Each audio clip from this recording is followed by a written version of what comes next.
Bonjour, je m'appelle le Père Kevin Manthey et je suis venu de Minnesota des États-Unis. Je suis très heureux d'être avec vous pour cette retraite et pour 5 mois, les 5 mois qui suivent. Bon, je suis prêtre de la communauté de l'Emmanuel, comme le Père Brice a dit tout à l'heure dans la louange. Et je vais commencer avec une histoire. J'étais à New York pour servir dans une mission de la communauté de l'Emmanuel là-bas. Et après une messe, quelqu'un m'a demandé « Bon, j'ai entendu ton accent, en anglais bien sûr. Est-ce que vous venez du Canada ?» Et j'ai dit « Non, mais presque. Minnesota, c'est en bas de Ontario et Manitoba, la frontière ici. Donc Minnesota, c'est tout proche au Canada. » Donc, je suis très heureux d'être avec vous. C'est une joie aussi d'être là pour la fête de Saint Thomas d'Aquin, votre fête comme paroisse. Et en suivant les chapitres des Romains, j'aimerais bien commencer avec quelques paroles de Saint Thomas d'Aquin. Il dit cela, ce docteur de l'Église. Quelle nécessité y avait-il à ce que le Fils de Dieu souffrit pour nous? Une grande nécessité que l'on peut résumer en 2 points. Nécessité de remède à l'égard de nos péchés, nécessité d'exemple pour notre conduite. Et les pères Brice et Martin ont parlé tout à l'heure, les derniers jours, du remède de Jésus qui nous a sauvés par sa croix, par son sang versé sur la croix, versé sur nous par le baptême. Et je peux ajouter quelque chose de mon expérience, de recevoir cette grâce gratuite de Dieu. Je me rappelle, c'était le 2 juin 2009. Et j'étais en retraite et j'ai reçu l'amour de Dieu par le regard de Marie et cela m'a bouleversé. Ça a changé ma vie. Et je me suis rendu compte à ce moment-là que l'amour de Dieu, c'est tout. Et tous mes actes, toutes mes actions bonnes, c'était que la réponse, tout petit, à l'amour de Dieu infini pour moi. J'étais déjà séminariste, donc j'essayais quand même de suivre le Christ, de suivre Jésus, de suivre son chemin pour moi dans la vie. J'étais fier de prier tous les jours et d'y aller à la messe tous les jours et toute cette chose. Mais en ce moment-là, je me suis rendu compte que l'amour de Dieu pour moi, c'est tout. Et ma réponse était tout petit. Parce que beaucoup de fois dans la vie chrétienne, ça sent qu'il faut nous agir pour suivre le Christ. Et c'est vrai que c'est le sentiment qu'on a. Mais une fois qu'on reçoit l'amour de Dieu infini, ça change notre perspective. Et on réalise on se dit compte que c'est l'amour de Dieu qui vient premier. Et c'est par le baptême. C'est bon que cette semaine, nous avons célébré la semaine de prière pour l'unité des chrétiens dans le monde entier. Et c'est quelque chose de beau, c'est qu'on est d'accord avec la première justification. Le Père Martin a parlé de justification de Jésus-Christ pour nous. Et on est d'accord avec, je pense, tous les chrétiens dans le monde entier, que c'est que par grâce, c'est que par la foi en Jésus que nous sommes sauvés. On parle de première justification. Pour nous, c'est par le baptême, par la foi en Jésus-Christ. Cette grâce donnée de Dieu pour nous. On ne mérite rien du tout de cela. Après, nous avons les différences entre les chrétiens. Nous, comme catholiques, nous disons que après la première justification, qui est tout gratuite, après ça, on peut mériter, collaborer avec Jésus, comme disait le Père Martin, et comme disait Saint Paul aussi. Et il faut mériter et collaborer avec Jésus après cette première grâce. Mais la première grâce, c'est tout gratuit. C'est que par grâce, c'est que par la foi en Jésus que nous sommes sauvés. Et j'aimerais bien dire que Jésus n'est pas venu pour donner la vue aux aveugles, pour guérir les malades et les boiteux. C'est pas pour ça qu'il est venu. C'est sûr qu'il avait beaucoup de compassion. Il a guéri beaucoup de monde dans sa vie. Et maintenant aussi, j'ai un témoignage d'un familier qui est guéri. On croit que c'est un miracle. Donc, le Seigneur travaille comme ça aussi. Mais ce n'est pas pour ça qu'il est venu. Jésus n'est pas venu pour donner la vue aux aveugles, il est venu pour nous donner sa vie. Il est venu pour nous donner sa vie. Et c'est ça le baptême. On peut regarder Romains 6, 3 et 4.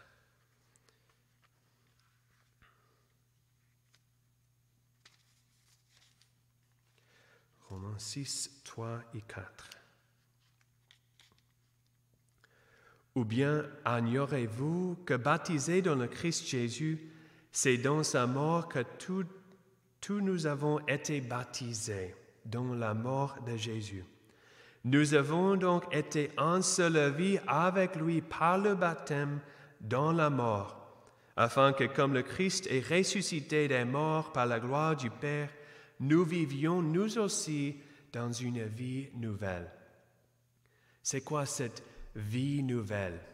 C'est que nous recevrons une nouvelle identité.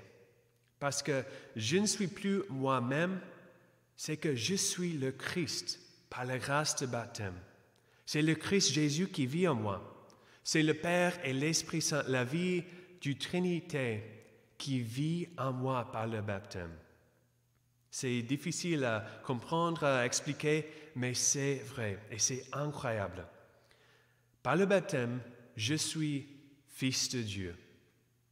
Par le baptême, tu es fille de Dieu, fils de Dieu.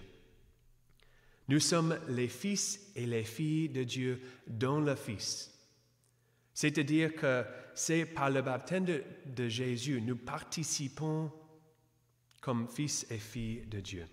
Bon, comme Saint Paul dit aux Galates, c'est Galates 2, 20. J'ai été crucifié avec le Christ, et si je vis, ce n'est plus moi qui vis, c'est le Christ qui vit en moi. Ce n'est plus moi qui vis, c'est le Christ qui vit en moi. Des fois, on pense que c'est pas vrai parce qu'on expérimente la lutte entre la chair et l'esprit.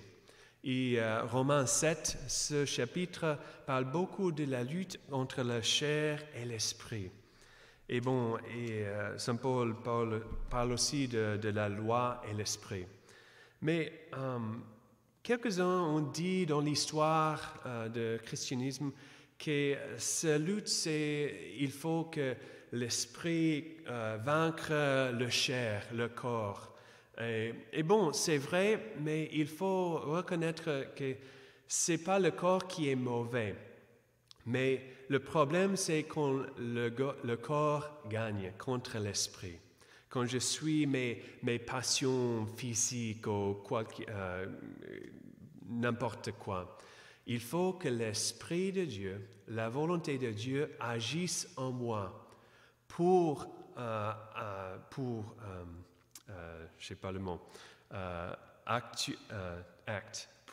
agir dans mon corps. Donc, c'est les deux qui marchent ensemble, qui collaborent l'un avec l'autre, mais il faut que l'esprit anime mon corps. Bon, on va regarder aussi Romains 6, 22.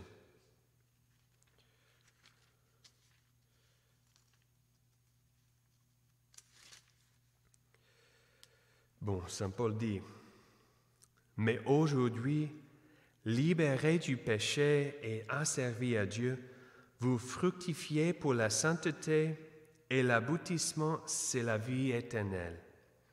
Donc, il parle toujours de cette lutte de la chair et l'esprit, et il faut servir à quelque chose. Ou nous servirons au péché, ou nous servirons à Dieu. Donc, il faut, dans notre propre volonté, choisir ce que je veux faire, ce que je vais suivre. Et il parle de la vie éternelle. Bon, comme vainqueur du monde, on va regarder aussi la première lettre de Saint Jean, chapitre 5. Puisque tout être qui est né de Dieu est vainqueur du monde, la victoire remportée sur le monde, c'est notre foi. Et un peu après, le verset 12. Celui qui a le Fils possède la vie. Celui qui n'a pas le Fils de Dieu ne possède pas la vie. C'est simple, n'est-ce pas? Je vous ai écrit cela pour que vous sachiez que vous avez la vie éternelle, vous qui mettez votre foi dans le nom du Fils de Dieu. Donc, c'est quoi cette vie éternelle? Bon, souvent nous pensons du ciel, de la vie après la mort, de la vie avec tous les saints dans le ciel, avec la Trinité, avec la Mère de Dieu. Bon, mais dans cette instance, Jean parle de la vie éternelle comme quelque chose que nous possédons déjà. Tout être qui est né de Dieu par le baptême est vainqueur du monde, vainqueur déjà, parmi tout qui se passe dans ce monde. Il dit aussi, de nouveau, celui qui a le Fils possède la vie. C'est parce qu'en possédant la vie du Christ, on possède la vie éternelle, c'est-à-dire la vie du Sainte Trinité qui agisse en nous par le baptême. Nous sommes sauvés par cette grâce et cette vie agisse en nous. Bon, on va regarder Romains 8, 5 et 9 maintenant.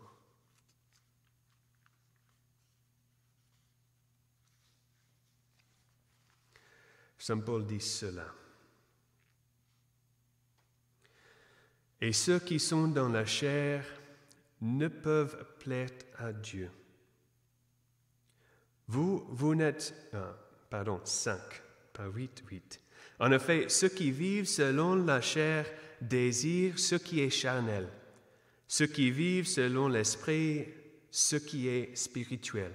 Et un peu plus tard, vous n'êtes pas dans la chair, mais dans l'esprit, puisque l'Esprit de Dieu habite en vous. Bon, la Trinité vit ensemble, agissent ensemble, toujours. Donc, si c'est Jésus qui vit en moi, c'est aussi l'Esprit qui vit en moi. C'est la vie du Père qui vit en moi. Vous n'êtes pas dans la chair, mais dans l'Esprit, puisque l'Esprit de Dieu habite en vous.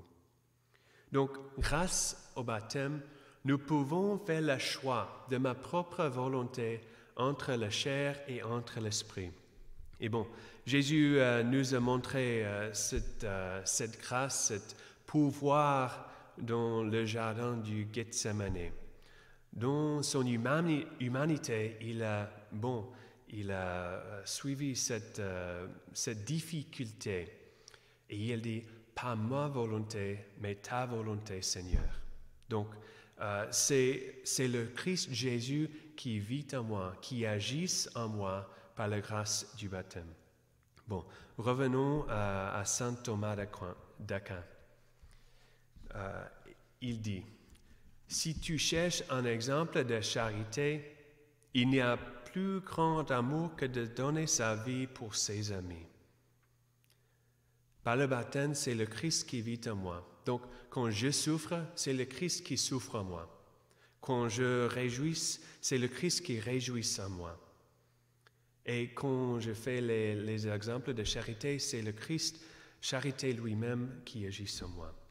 Saint Thomas d'Aquin dit aussi, si tu cherches la patience, C'est sur la croix qu'on la trouve au maximum, la passion de Jésus-Christ sur la croix. Si tu cherches un exemple d'humilité, regarde le crucifiant. Ta mort est vaine aux yeux de chair, mais pour celui qui croit, elle est la vie éternelle. Jésus, tu es vainqueur chaque fois que dans l'homme l'Esprit peut s'écrier. Tu es le Christ, le Fils de Dieu vivant. Il faut dire de nouveau et de nouveau et de nouveau que c'est Jésus qui vit en moi. Tu es Jésus, je suis Jésus. Elle vit en moi par la grâce de baptême. De nouveau, Jésus n'est pas venu pour donner la vue aux aveugles, il est venu pour nous donner sa vie. Et c'est sa vie qui agit en nous, c'est la vie dans l'esprit. Et cette vie, c'est incroyable. Et je peux témoigner que c'est une aventure de vivre dans l'esprit. Le Seigneur va faire beaucoup de choses dans notre vie, mais c'est toujours sa lutte contre la chair et l'esprit. Chaque jour, est-ce que je vais prier ou je vais chercher quelque chose sur l'Internet? Est-ce que je vais prier ou je vais faire n'importe quoi? Est-ce que je vais suivre le Christ dans ma propre vie ou je suivre ma propre volonté? Mais la joie que Jésus peut nous donner, c'est incroyable. Bon, un autre témoignage pour dire qu'on peut toujours approfondir notre foi. Bon, j'étais dans une autre retraite il y a comme 2 mois maintenant, au début de l'Avent. Et j'ai reçu une telle grâce du Seigneur de me rendre compte de nouveau et plus profondément que je suis vraiment fils de Dieu. J'ai reçu mon identité. C'est comme la première fois. C'était incroyable. Et c'est juste pour dire que comme fils de Dieu, comme fille et fils de Dieu, nous avons tout. Parce que nous avons Dieu notre Père. Et avec notre Père, c'est lui qui nous donne la vie. C'est lui qui nous donne la grâce. Comme le Père Martin a dit hier, les paroles de Saint Augustin, qui sont aussi les paroles de Jésus dans Jean 15. Sans moi, vous ne pouvez rien faire. Si j'essaie de faire toute chose de ma propre volonté sans la grâce de Dieu, je ne peux rien faire. Rien qui dure jusqu'à l'éternité.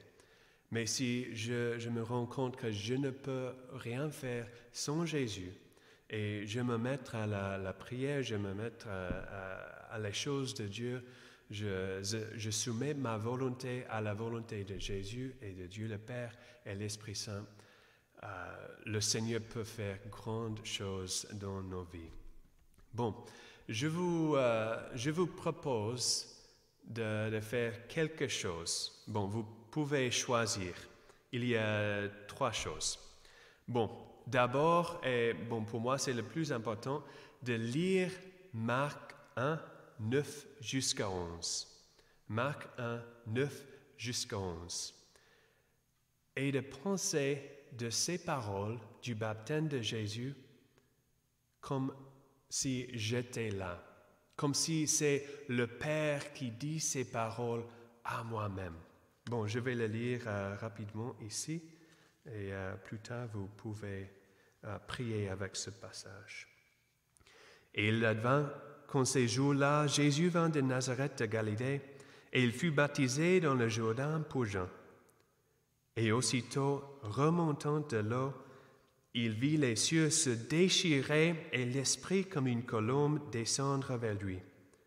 Et une voix vint des cieux. « Tu es mon Fils bien-aimé, tu as toute ma faveur. » Vous pouvez lire « Tu es ma fille bien-aimée » ou « Tu es mon Fils bien-aimé » parce que par nos baptêmes, c'est le Père qui le dit à nous. Et bon, j'aime bien aussi cette traduction un peu différente. En toi, j'ai mis tout mon amour. En toi, j'ai mis tout mon amour. On ne peut pas mériter cela. C'est que par la grâce que le Seigneur dit ça à moi, grâce au sang de Jésus. Bon, c'est la première chose. Ensuite, vous pouvez lire aussi, si vous voulez, Romains 7, 13 jusqu'à 8, 14. Romains 7, 13 jusqu'à 8, 14. Et ça montre la lutte entre la chair et l'esprit, et ensuite la vie dans l'esprit. Donc, vous pouvez lire et apprendre un peu de les deux réalités dans le Christ. Et la troisième chose, c'est voir la série télévisée qui est The Chosen, les choisis. Bon, c'est pas en français, mais il y a les sous-titres en français, mais beaucoup d'entre vous comprennent l'anglais, donc c'est pas grave. The Chosen, c'est incroyable parce que ça montre les disciples avant d'être choisis par Jésus. Donc c'est incroyable, on peut voir les qualités humaines, bonnes et mauvaises, des disciples. Et c'est incroyable parce que quand le Seigneur les choisit, quand ils disent oui au Seigneur, le Seigneur prend sa faiblesse humaine et la transforme en vérité, transforme en vertu. C'est incroyable. Donc, The Chosen, et le premier épisode, c'est Marie la Madeleine, comme on a reçu ce texte ce matin. Donc, Jésus n'est pas venu pour donner la vue aux aveugles, il est venu pour nous donner sa vie. Que Dieu vous bénisse. Merci Père Kevin pour ce 4e enseignement. On est à l'avant-dernier jour de notre retraite. Ce soir, on vous propose un temps de partage tout spécial. Vous allez recevoir dans l'infolettre un lien Zoom pour ceux qui voudraient partager la parole, partager ce qu'ils vivent au cours de cette retraite, pour nous retrouver en petits groupes si vous n'avez pas déjà de lieu de groupe de partage ou si vous voulez en avoir un autre.